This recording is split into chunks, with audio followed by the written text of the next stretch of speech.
We have a question here from our friend Salman. Daniel or Victor, what piece of art by a Jew would you consider as the greatest artwork in Europe after Daniel's movies, obviously? Jews contributed in a lot of fields, but which artwork you believe is peak of Jewish contribution? Do you wanna answer first, Daniel? I can I answer think as you well, should. but I let you answer first as a guest. I think I no. I'd like to hear your idea. I mean, if I look for an artist, I Yeah, would probably say something by Marc Chagall. Anything by Chagall. I mean, Chagall being you stole my one of my answer. favorite artists. You Ah, stole my sorry. answer. I wanted to say that. I swear. No, I'm not being. Yeah, I'm not being silly. I had that in mind. Like every time someone says Jewish art, what comes to my mind is Marc Chagall because I mean, he's exactly. fab. Yeah, yeah, Exactly. I would say so. I mean, we both think the same thing. I think really he is one of the most famous Jewish artists of modern times. yeah, Um, Chagall's work definitely. yeah. What about Woody Allen movies? What's your opinion of him? I think you have to separate the man in his career. Yeah, Um, the certain situations he's had in life, so to speak. I think is a brilliant director, brilliant career. But I think unfortunately a lot of his situations in life yeah. really do taint that career, so to speak. Yeah, yeah, 100%. Yeah, I couldn't agree more.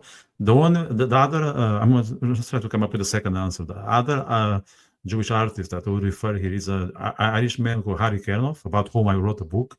Of course, I'm also trying to promote my book with this. Harry Kernoff, if you guys want to type, is kind of, he's not a Mark Chagall of Ireland, but he's a fabulous painter. So guys, type Harry Kernoff. I can put it here on the screen for people. And Harry Kernoff was a genius. There's no other word to describe him, but a genius. And we have a comment here from Mark Bennett. Insightful and articulately delivered. Ahi. Thanks very much, Mark. Thanks very much.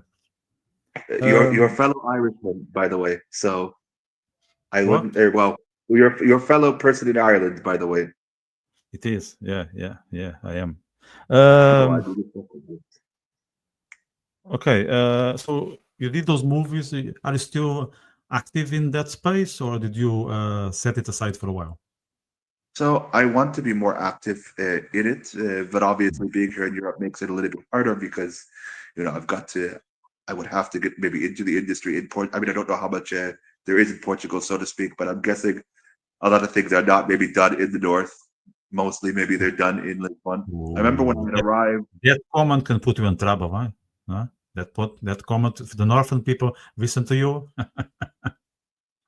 Yeah, I have no problem saying that. I mean, look, like the north is a very beautiful, but I don't see it as a place where a lot of maybe art or what I say art, but like entertainment is done. Of course, there are entertainment stuff, but I mean in terms of the movie industry and the and the TV and everything like that kind of industry. I think more of the entertainment industry is centered more in Lisbon and more south, more yeah. of the south, right? I'm a man from the south. If I say that, they're gonna say I'm biased. But You're allowed to say it. It's we can make a joke. You can say whatever you'd like. Oh yes, would yes. you be interested in theater? I would actually, if somebody gave me the option, I would. Yeah, I would not say no to that. All right, we'll take it offline. How about that? I can put you Oh, thank in you. touch with a couple of people in Portugal for that because I I did a few bits in theater, not much, but maybe I can put you through to a couple of people in Portugal. Oh, I would be happy to. I would. I think the thing in Israel that a lot of people do and don't understand is that like the reality in Israel being such a small like country, you could go anywhere in the country and shoot wherever you want in the country very easily. Like it does not, take 8, 9 hours, 10 hours to get somewhere. But without a car, jokingly, it Hmm. could take, some time, being here in the north, especially. But you have such a many different climates, many different beautiful places that things could be done in this country. Yeah, 100%, 100%. Another comment from the Tamborim Zim. I'm seeing marvelous painting. Probably she's referring to Harry Kellogg. So, yeah, I can send you more stuff at Tamborim. Jews have contributed in so many fields, from authors to even my favorite cartoon directors and artists. I believe diasporas forced to live in a compressed neighborhood kicked genius Gene Roving. Couldn't agree more. As an expat myself in the diaspora, couldn't agree more. There's something about living far from the place where you were born that it's inspirational. Is something that you came across, Daniel? And yes, I mean there are definitely. I feel like in both kind of things that I've drawn inspiration from living in Israel and still missing America, and now being in Portugal and maybe drawing some inspiration from missing Israel and America as well. But it's I think now, especially with the war, it's kind of a double-edged sword because if I think about it a bit too much, it might make me like a bit too sad. But you know, yeah, I've been able to do it in the past. Definitely, definitely, the inspiration is there. We have here a comment trying to push the North agenda. One of the more important film directors of the road. Yeah, that's very Manuel de correct. Oliveira, yes, Manuel Oliveira. Yeah, he's from Oporto. He was from Oporto, a yes, most national definitely. jewel, 100%, 100%. Somebody. He was a very talented director, and he lived a very long life. I think he died. He was already, I don't know, 110 or something like that. Was my, 2015, right? He died like in 2015. I think so. Yeah, yeah, yeah. We were speaking about that a few days ago in on Thursday in Goy Marriage. So that's the day that name sounded familiar, and I'm like, oh wait, I know that name. Um, so yes, I agree. It's not that I would say that the North doesn't have like an ability to do certain culture or this or that, but I would say if I could edit what I'm saying, I know we can't edit to that. Like so, if I could apologize jokingly, but seriously, that maybe the opportunities more are much more established in places like Porto and like Lisbon and the south. But So let's get into Prague because it's something that we referred quite a lot, or Czech Republic, and I okay, can see you smiling you've been already. watching. I'm very much into Prague myself. That was my first trip, let's say, outside of Western Europe, and Prague is like Central Eastern Europe, and I loved it. I was there when I was 25. It was my first birthday abroad, so we share that love for Prague. Can you tell me about yours? What is it about the Czech capital? So what is it about the Czech capital? Actually, when you talk about your first birthday abroad and being 25, 25 was actually how old I was when I went to the Czech Republic for the first time, which is actually weird. So like in 2016, I decided to go with friends. They invited me like, "Do you want to come to our house in near Mariansky Lasny?" Mm. I'm like, "Okay, fine." So we go to Mariansky Lasny. I'm a lot of the time there. I get to see Carlo Vivari, and I get to see Prague. I think 2 to 3 times while I was there. But I didn't really get the chance to explore because I was with the friends. So life goes on, and I keep saying, "Okay, this place is beautiful. I really love it. Whatever." Eight, 8 years, no, 7 years go by, and of course, in that time, my father died a few months before, and we have the war going on. And I'm like, look, I want to go back to a place I felt comfortable with or felt comfortable in. Maybe try to just breathe after everything that had happened during the war, and see what I can do. And I spent 2 weeks there in April of last year, and then another month in August to September. So I really just feel like very calm and very happy there. Mm. Did Very you meet Franz beautiful. Kafka? Sorry. Did you meet Franz Kafka? The writer. Oh, there's so much of his life that I always felt like he understood me more than, well, he didn't understand me, but that our lives were more intertwined and more understandable from that kind of facet. If you look at that, I will never call myself a Franz Kafka, even though I wish I could have even a little bit of the talent that he had in writing. But I mean, the guy was a genius, a pure genius. Yeah, yeah. It's a pity that he died that young. Imagine if he would be living up to the age of, I don't know, 70, even 80. The amount of masterpieces we will have now would be enormous. We have a good few, We do. taking consideration, how short was his life, but he was just talented. He didn't have a lot of time because he had to work. He was spend a lot of time on the office. But if you would have, let's say, the energy, right energy levels, like you would have, I mean, you would have delivered the best gift ever for the human race. Oh, I agree. I agree, and I think we have a lot to thank Max Brod for that. He's a friend and confidant. Yeah, I think, if I remember correctly, Kafka told Max Brod to burn the manuscripts when he died, and he never burned the manuscripts. So we really have to thank Max Brod for that. yes, Those manuscripts still surviving. Um, but yes, you have to ask yourself, as you said, what would he have achieved if he would have lived to the age of 70, even 80, uh, even 50? 50, 60. What would he have achieved? yeah, yeah. Would have been enormous, I would say. What's your favorite Kafka book? We have any book fetish or something? Metamorphosis Oh yeah, is a good one. Yes. I think that's yeah. a good choice. Yeah, I read also the diaries, and it's impressive. The how much Yes, lucid that man was. It's impressive. The how he could capture, the day to day life, people's motions and emotions. He was so gifted. He was so gifted, and I think he didn't study literature or anything like that. He was just born and built that way. exactly. And I think especially nowadays we have to more appreciate that somebody who just had that natural knack, that natural talent for being able to just express himself. Yeah, talking of appreciation. Sorry, I don't want to switch topic. I just want to thank Salman for subscribing. Thank you very much. Thank you very much. Yeah, and she's No, also thanking me for inviting you to the podcast and no, sending blessings and I'm gonna regards. I'm giving you back the blessings. So thank you very much for that, Salman.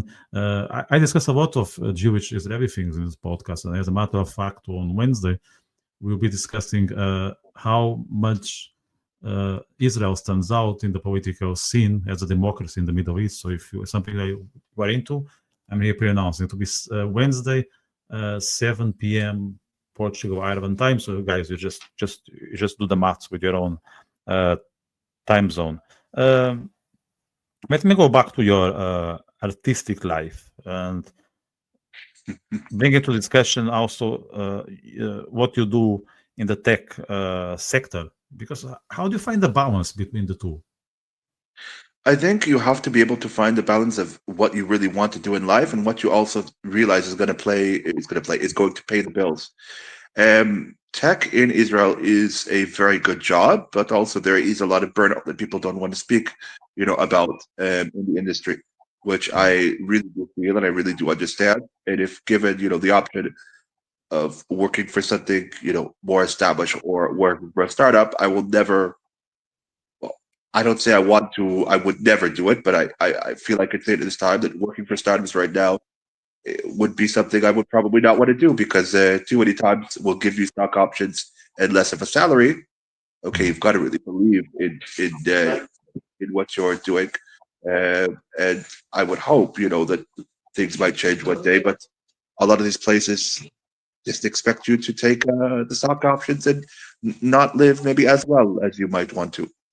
Um, but to go back to what you were saying before of finding kind of a mixture between the two, I think realizing you need something to pay the bills and you can't forever be, I don't know, maybe in Portugal you don't have this idea, but at least in the States, in like a place like Los Angeles or even maybe New York as well, the idea of the waiter, actor, model, that joke, Mm. the person who is an actor has to do so many things in order to be able to survive, to be able to do their passion, because they're not just able to survive on an actor's salary. Yeah, yeah, you can get the worst of both worlds. I just think that I get the message. Like there's even a book in Portugal called the Banker Anarchist. Have you read that from Fernando Pessoa? Maybe you know the I poet. I should know it. I want to send it to me privately. I want to read about this. There's so many things I need to read. So many things I need to learn and understand. Yeah, Because I so that's think yeah, yes, that's about a banker that yes, he hates the system. He hates the whole financial system, but he finds that the only way that he can uh, that is accessible for someone like him is to just make money out of the system. So he uses the system to attack the system, which is apparently is a contradiction because people think, okay, uh, if you wanna if you want to make sure that you survive the system, you need to beat you off the system. But he does that, let's say, from inside. It's kind of an inside job. I think it's very worth reading. But I will send that to you. definitely. I want to read it because I do feel a kind of parallel in understanding of that kind of concept because you know, you have to sometimes work in something. Sometimes something you might think is your passion, or you might think Mm. you really want to do all of your life. Then you realize, okay, I like it, I'm happy with it, but it doesn't really fulfill me on the inside as much as want to be able to do the other passion. But the passion doesn't fulfill a stable paycheck all the time, unfortunately. But that's the reality Yeah. of working in the entertainment industry.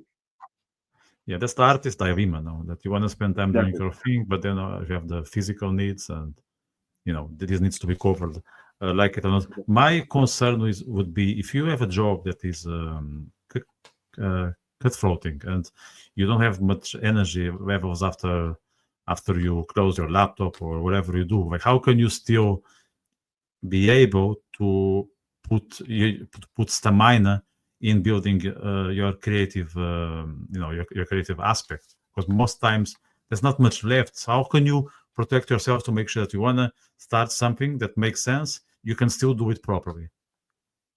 I think you have to be able to, as you are sure as you understand, like you have to be able to give yourself the time to develop your craft, to develop something that you love, and you have to be able to kind of, I don't want to say create separate versions of yourself, but like you have to find the time to be able to shut off, the Yeah. work and be able to develop your craft, whether it is to take a sabbatical for the time that you want to develop that craft, whether it is to find something remote to be able to develop that craft at times that you want to develop it.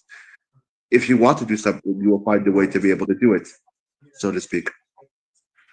Yeah, 100%, 100%. If you want to do it, we do it regardless of what's happening. Like, I think Exactly. if Exactly. someone is determined, even if the road is upside down and there is uh, a lot of There issues is, in there, yeah, you will do it. We will do it regardless. You just need to yeah, prioritize what matters, and you'll make it, I think. And it's not just exactly. BS.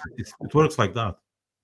Exactly, and that is really how life is. And I've found in many different facets of my life, just finding a way to get through it. I mean, sometimes ending a shift and then literally going off to something where I'm literally feeling I must look exhausted. And there are certain definitely clips of certain things I've done where if you look at me and you could see me in the background of whatever it is, you might think, does this guy look tired? Or whatever it is. And if you look at them, I'm like, yeah, I remember that day. I was extremely exhausted, but I forced myself to go through it and do it. Um, but yeah, you just plug along with whatever it needs to happen. Not today. Today you look pretty fresh, maybe because it's Sunday. Thank you. Now I'm feeling I don't look fresh. So Yeah. thank you for that. That's another And compliment. thank you. Oh, thank you. And thank you for your choosing of your choice of for the video, the icon for the video to use a photo of me from Yeah. 10 years ago. I didn't know. I didn't know. I just picked Oh, it what was 10 years went ago, my. literally. I Yeah. wish I still looked like that, but yes. Thank you. Are you still busy with tech? but I am trying to develop myself here in Portugal in terms of like trying to be somewhat busy. There is a certain remote job that I'm working like with at the moment. As of will I continue with it? Will I be happy with it? Maybe, maybe not, because they are based in abroad in France. It's a company somebody wouldn't, or many people wouldn't have heard of. But I'm trying, probably thinking for the long term, I should find a Portuguese company, even if it means making less money. Uh, Being and having everything paid through Portugal would probably be better for me than working remotely for a company, even with more of a wage. Yeah, he's another person acknowledging your words. Yura, she says, yes, that makes sense. We need to find balance in your life. So I can see your attitude resonates with people, which is great, and it's also motivating, as Zamboring is stating, as some authors say it. He doesn't remember the origin, to live our life as a work of art. Yeah, 100%, Exactly, 100%. exactly. The comments are just flying. Let's read more Tolkien and the Lord of Rings to stay happy, healthy, and appreciative. Yeah, why not? I Yes. think. No, I'm really grateful for that. Mm. Yeah. Yeah, I mean I'm finding the balance in my life here, but I've only been in Portugal since October 17th, 19th. So we're coming up at least on what like 5, 6, 7 months, 6 7. Okay, David. It's felt like a dream sometimes. All of these travels in Europe to get to where I am now, but Mm. it's an experience. Just building yourself up in a different country is never easy, if I could say Yeah, it no, that way. never, never. And if it's not easy, it's not fun. That's the way I see it. Why? Yeah. Why Portugal? I'm afraid to say it that people will look at me and think, well, what were you thinking? But realistically, in the Israeli media, there was a lot of reality that the Portuguese were very accepting of Israelis fleeing the war and coming from the war. If I would have to have done it differently, which I'm still right now trying to fix how I had done this, I would have probably applied for a different type of visa coming here. And now it's Yeah, just a matter of trying to fix like that. Um, but the Portuguese were considered to be very friendly and very understanding of the situation. Uh, Culturally, I think it's a little bit easier to be here in Portugal than even if I want to be in Prague and love Prague and feel the whole, Central Europe Germanic culture, Eastern Europe, whatever. They don't like being called Eastern Europe, but the whole Central European culture is more attuned to me. There is something about being in Portugal that still feels like home, if that makes sense. Like yes, there is the kind of Mediterranean Atlantic culture here in Portugal, and also to the neighboring country as well, which I identify with a lot. And I feel that if Israel wasn't the way it was, it would maybe be a lot more like Spain or like Portugal, but hopefully a lot more like Portugal. Mm. Would you go back to Israel, or let's say on vacation? And I'm afraid this is going to sound like really bad no matter what. Like, but and I'll try to really think about it, how I express myself. Look, Israel is always like home. It's uh, it's it's it's no matter how much I try to deny that I would love to stay in Europe all of my life, or that I could do like most of my life in Europe. Mm. Israel is and was home, and I would love to go back and live without the stress of the war, end of life in general, Israel, because Israel is very difficult to live in even on a day to day basis. I'm sure you've been Yeah, right, several and you times. know Yeah, what several times. many times you know what I'm saying when I say that like I think a lot of people describe the country as living on a I don't know uh, living with a Greek wage and Swiss style pricing. Mm. That makes sense. Or Yeah, maybe a yeah, different way of describing it that way. Like it's day to day, it can be very difficult. And if it were less difficult, that would be one thing. But like, just I think if I went back right now, going into like a regular store, go compared to going into like a Lidl or to an Aldi or to Super Mercadona or Continent or Pengo Mhm. Dos.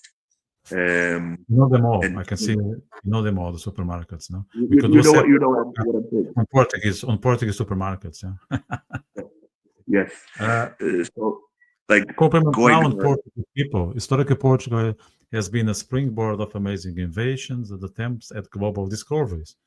Once considered a backwater, know nothing, this small piece of corn has surprised people. Portugal is much more than stereotyped wine corkers. I I agree. Look, like I think Portugal is a country of tremendous talent. I mean, we have in the group a very famous singer whose name I will not say, but she knows who she is, and you know who she is, I'm sure. Yeah, we know well, yeah.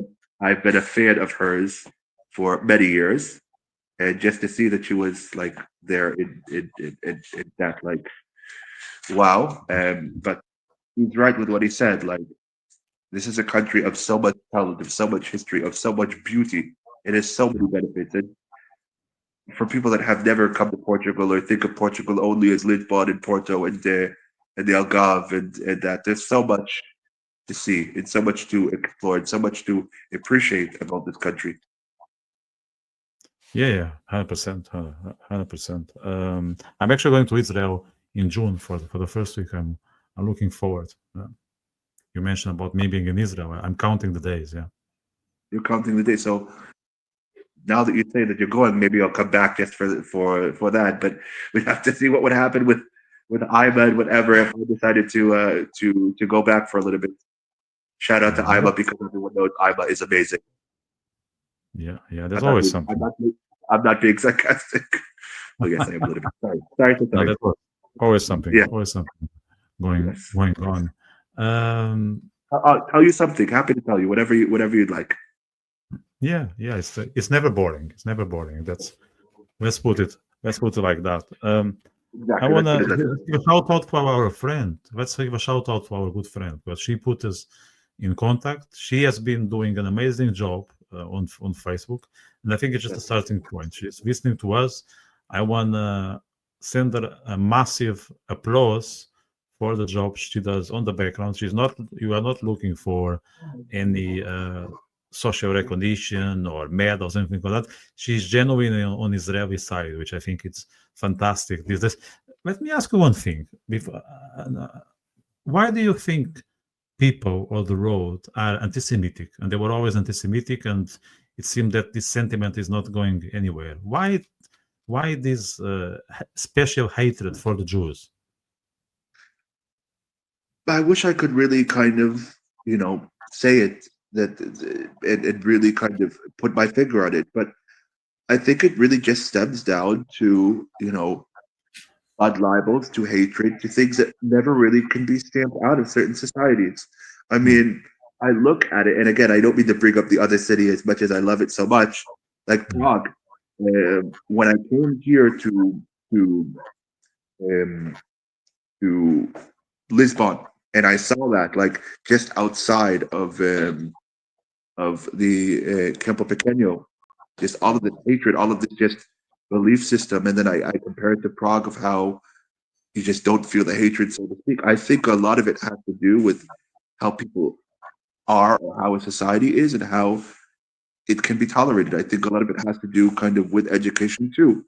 If a person is kind of educated to kind of be able to think for themselves rather than basically to rely just on media, just on textbooks, just on that, then maybe there's hope for them to maybe get a better understanding. But if people take certain things as just the word from just the ultimate source, and you can't really say if someone is an ultimate source or not if they've never really spent time on the ground. Then I think you see where we are in the world, where there's just so much hatred. Whereas people who are open are willing to kind of give love and give more of an understanding a chance, really understand that the issue is not so black and white. Yeah. Yeah, it's I mean, it's quite complex, as you said. Would you Yes, it usually is. It's like involve yourself? No, go ahead, go ahead. sorry. I was just saying it is, and it's hard. It's hard to be an advocate. It's hard to continually hear like negative things. It's very difficult, but you also know where a lot of times where it's coming from. And I've heard like as well that I also want to give a shout out to you. I know that you've kind of suffered like as well for your advocacy, that it hasn't always been easy for you. And I want to Yeah. thank you for that as well, because I know it's difficult. I know there is a lot of times a price to pay for something. And even if the price might be high, you're willing to take that risk. I really appreciate it. I applaud it. Yeah. And the other friend of ours, who again, the famous friend of ours whose name I'm not going to mention because I don't want to give too much. And even to the other friend of ours, you know, thank you to all of you. But I think I should maybe make a mention. I'm probably going to fail this if I don't. I think the 28th of September we're going to have a march in Lisbon Yeah. Yeah. in September, so the 28th. I don't know if I think that's a Sunday, but I might be mistaken. Get the No, calendar you're up and right. don't. It is okay. So we're gonna have a march in Lisbon, and more information will probably be forthcoming about that. Uh, and it would be really nice to have people attend, like to have advocates and people who are pro-Israel attend that. Yeah. I would love. No, I'd love to always meet people. I'll do my best to attend, although I'm Thank you. overseas. And no, what I will say about the price for an advocacy that is not very Yeah, well seen, like I go back to one of my favorite Jordan Peterson's quote when he says, "If you stay silent about something, you have something to say, then you are lying." And I don't want to lie. There's one thing that I'm not is dishonest. I might have a couple of bad traits like everyone else, but I don't stay quiet when there is something to be spoken. So it's like that, and I think it even damages you if you stay mute when you know the right thing to do is to open your mouth. Then you are making yourself ill, and I don't allow society to do that to me. No, I remember when I was in my early 20s, I met a guy called Vitor, same name as me. He was a very famous alternative publisher, and he says, "I may not be able to change the road, but I want to allow the road to change me." So I live based on that premise. and I think like as well, like I try to live. I try to be as authentic as possible as I am. A lot of times people are like, well, what you see is what you get. I'm like, yes, what you see is what you get. I don't try to make a persona online that you can't see in person. I try to be exactly the same way that one might may or may not see. And I appreciate that. I appreciate really authentic experiences and people that are willing to stand up for what is right, for what is good. No pun, intended. Um, at a cost to whatever it is for them. It brings hope that humanity could be more like that as well. And I hope that we're going in that direction. Yeah, that's the right thing to do. Look, we could go further in this conversation, but I don't want to neglect the comments. I want to thank them and bring them to discussion. There are so many that I'm even losing track of them. So, what do we have here? A question for us, Daniel. Which are your top three favorite books of all time? I'm asking both of you if you can share titles. I really like such interesting conversations and people's book choices tell about their nature. Salman, it's not that I want to sell the podcast all the time, but on Tuesday we have the Witty Week Writers Workshop at 8:30 Portuguese time. So I invite you to join that discussion because we're going to talk all the things related to writing. Do you want to start, Daniel, with your three favorite books, or do you want to pick one? I pick one.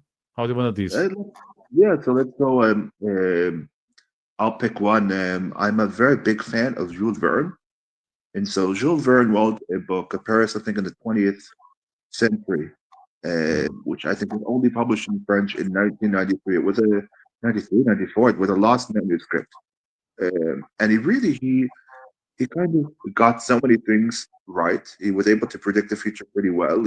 I think he got a lot of things about telecommunications right, about the way that people would be traveling by plane, right. I really like the works of Jules Verne a lot. Um, Maybe as well, if I say that I like the works of J.K. Rowling as a child or teenager, I will get canceled. But I enjoyed Harry Potter a lot as a child. But I really enjoy the classics, Kafka's Metamorphoses, Yeah, and the diary that you wrote as well, um, or as you said as well. There's a lot of things that I really enjoy. yeah. I would say But what it's about you? very hard to pick three. So any book of Michel Houellebecq, it's a great book. I don't know if you know Michel Houellebecq, the French writer. He is a genius. He's probably the best writer we have in the current day and age. My favorite book of his, it's nearly impossible to answer. Maybe Submission. I think it's a good heads up for what's happening in France and in Europe. I can also refer maybe Franz Kafka. I was discussing him a while ago. Favorite book of Kafka, another tough question. Maybe The Castle. I like The Castle, just to say something Yes, yes, unusual. exactly. Yes, yes, I agree. And I'm like you, Daniel. So I will stay with the classics. So maybe Dostoevsky. Dostoevsky is another great one. Uh, Maybe the Idiot. The Idiot is a great book, but any book of Dostoevsky or The White Knights. That's also one to read, and it's a small one. I think it's like 150 pages. So any Dostoevsky book, it's well spent time. Yes. What else And we have here? I love the comments of our friend Tabarim Zim. Really, thank you for always making me smile, and Yeah. I love that. Someone is saying Uh, the first memory I have about Portugal as a kid was reading a famous earthquake of Lisbon that resulted in people questioning religion. Voltaire, another great author, wrote a book too. People died on Christmas. was that the earthquake of 1750, like where the Marcus de Pombal statue? It kind of commemorates Marcus de Pombal. Yep, If you 75. come back, I swear we will. I will walk with you, like in the Park Eduardo and right by the statue, everywhere. Like I would just love to the history and in hearing the history about that. Yeah, yes, Candid mentioned 1755 earthquake. We then said Paris, and we died in Lisbon. Yeah, yeah, It's a bad thing to laugh about. I'm sorry. yeah. It's a bad one. It looks like a Leonard Cohen coat. This first we take Manhattan, then we take Berlin. Were you a fan of Leonard Cohen yourself? I think everyone has to be a fan of Leonard Cohen. The guy was a genius. Was a extreme genius. Um, Jewish musicians have really given a lot to the world. I mean, you look at Leonard Cohen, you look at Bob Dylan, you look at Barbara Streisand. Again, I would probably get in trouble for saying this. I really appreciate. I, Not saying that modern music is really not really my forte, but stuff of the older generation, the 60s, 70s, 50s, 40s. I'm very much a classical person. If you put me in a suit and a tie and everything and tell me let's go to the theater, let's go to the ballet, let's go do something like that, I really appreciate it. I really appreciate all of those things. But his words are so beautiful. I mean, you look at something like Hallelujah. Hallelujah was really a song I think that is in everyone's conscious. Oh, yeah, you cannot be indifferent to Hallelujah. It might not be your favorite song. Fine, I'm fine with that. But you cannot be indifferent. It's too powerful. It's too powerful. You Exactly, cannot exactly. turn a blind eye. No, it will gather your soul and make sure that you will react. There's no way around. There's no way around.